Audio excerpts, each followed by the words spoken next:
Peace, peace, peace. Tupac's stepfather is suing the U.S. government for illegally holding him in prison. Mutulu Shakur, who was a father figure to the late hip-hop icon and superstar and legend as we know him, our brother. May he rest in peace, brother Tupac Shakur, says that the government is illegally keeping him incarcerated.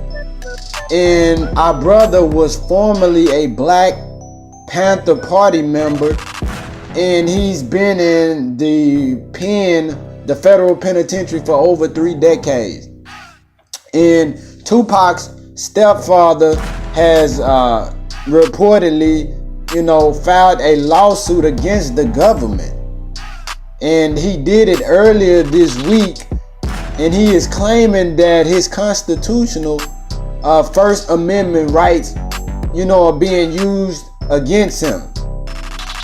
And, Shakur states in the lawsuit that the plaintiff has led a highly productive and exemplary life in prison, referring to himself, influencing his stepson Tupac Shakur's career as a worldwide renowned hip-hop artist with messages of non-violence that reach millions of young people.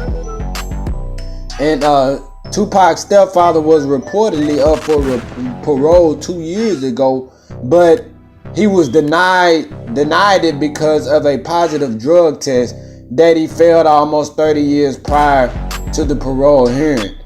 And the commission failed to adopt or apply known standards on the meaning of frequent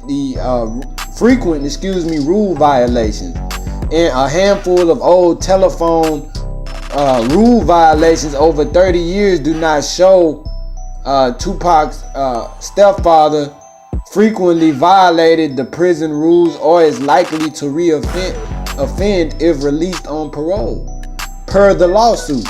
And brother Mutulu, he was originally sentenced to 60 years in prison back in 1987 after he was convicted of robbing a Brinks truck of almost $2 million and killing 3 security guards from the company. He was convicted of aiding and abetting our sister Asserting Shakur from a New York State prison after she was sentenced to life in New Jersey.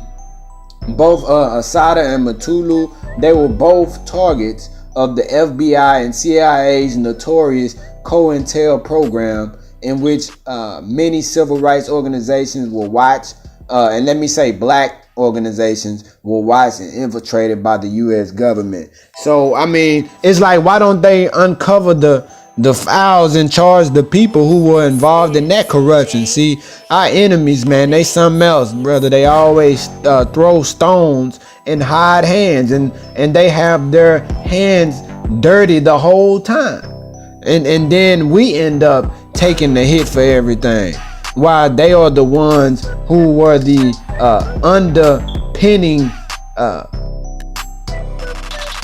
underpinning factor, the hidden hand.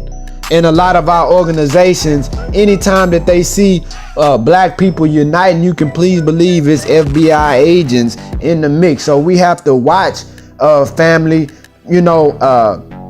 subtle suggestions by people, things that are subtle and kind of don't sound right. You kind of gotta look deeply into what people are suggesting to you, because you don't know who they are. They could be an FBI agent. But that just made me think about our movements back in the 60s and the 70s, and how the U.S. government targeted black organizations. And per J.O. Edgar Hoover, who read the Holy Quran and knew that from the struggle of black people, there would come one who would come to unite the Christians, the Muslims, the Moors, the Jews, and they were trying to prevent the rise, per Hoover, of a black Messiah.